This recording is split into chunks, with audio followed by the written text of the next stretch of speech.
These Dude, two look guys. at that Dodge Viper. Holy crap, dude.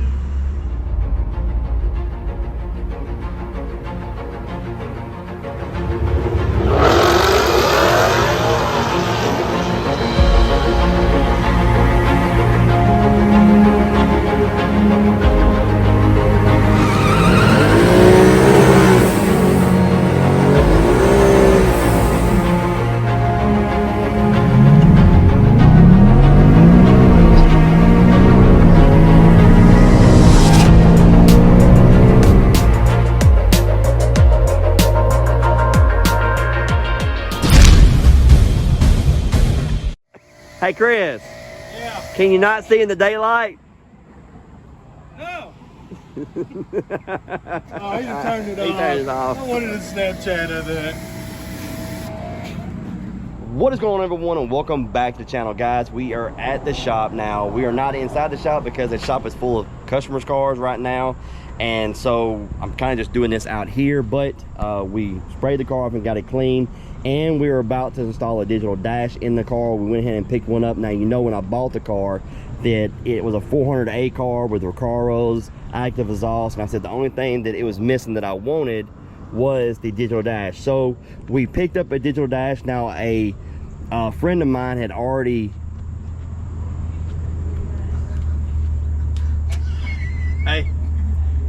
these Dude, two look guys. at that Dodge Viper. Holy crap, dude. Thing's sweet, ain't it? Oh, yeah. There you go. You know what the bad thing is? I know the guy, and I know his son. That car's got over 200,000 miles on it. They drive it. He drives it. They drive it. Awesome. But Hey guys, I know you there's guys ain't seen me in a Philip, minute. there's Philip. Last time you seen me, I almost wrecked. But since then, I got a tune from Daryl, Wengerd Performance. You know, So now we know he's going to wreck. going to wreck. Then of course, you know, Ken at HPR and Chris helped put a set of stainless power long tunes on her. So you know, I've done a little few things to it, and so hopefully I get to take it to the track whenever, and maybe go against him. Even though I get gapped, I'm still gonna race him though. At least I'm the only one that wants to race the man. Jesus, everybody else don't want to race him. anyway, guys, so we got the digital dash, as I said, from a friend of mine, and he had bought it for his car. Then he turned around and decided for some reason he wanted to get rid of the car, so he took it out of the car. His car was a 400A as well, 22 400A.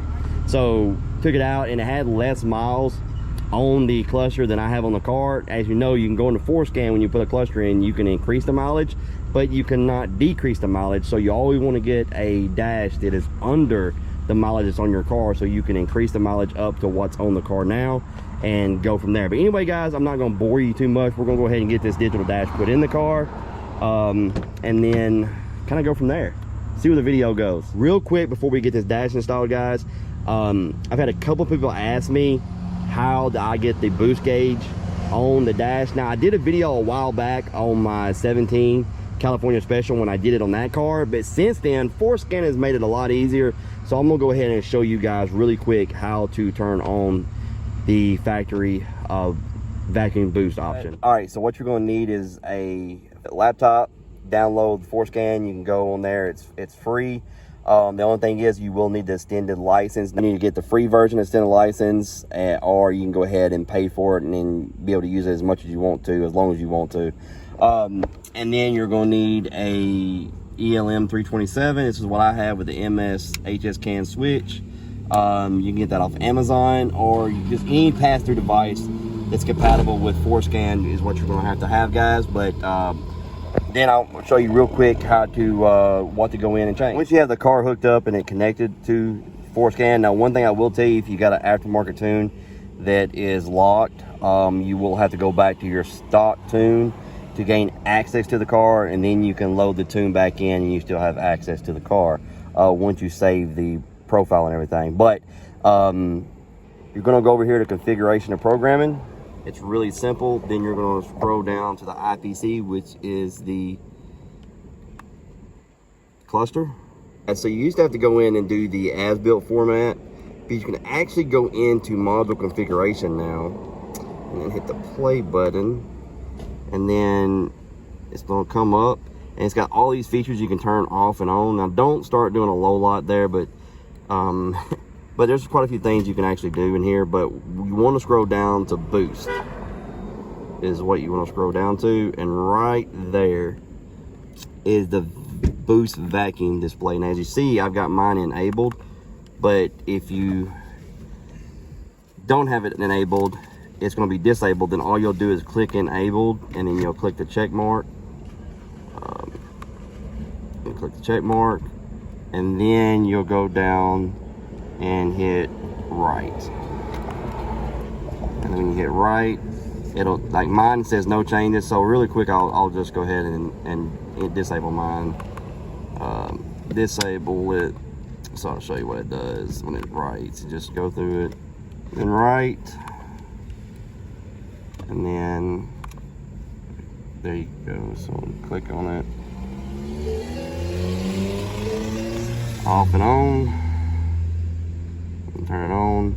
And then as you can see, if I go through my, hold on, all right, gauge mode, go down, and then as you can see, you go down to vacuum, and it just shows vacuum, right? Now we'll go ahead and enable it. Enabled. And then we'll write again. It's gonna do its thing. Program block successful. Turn the ignition off. Turn it back on. Okay, and now when we go through gauge mode, now you see it's got boost vacuum there. Now if your math curve and everything is everything's tuned properly, it's that boost is actually really close. It's an inferred, there's no sensor in there, it's just inferred, and it takes a few values and it uses that to figure out, you know, where the boost is at. And like I said, if your math curve and everything like that is spot on, most of the time your boost is spot on as well. It's really close. But anyway, guys, I had a lot of you that asked that question. That does work on the digital dash as well. I'll show you that when we put the digital dash in. I'm not going to bore you with the digital dash installation. There's a lot of videos out there of that. We're just going to go ahead and jump to the digital dash being installed. All right, guys, so we got the digital cluster in, we got the bezel in. Now when you order this kit as a complete kit, you're going to get this steering column control module, which has your switches here, and that is actually pre-programmed and everything to work, so these buttons work. And then it also comes with the 2 buttons that you'll switch out as well.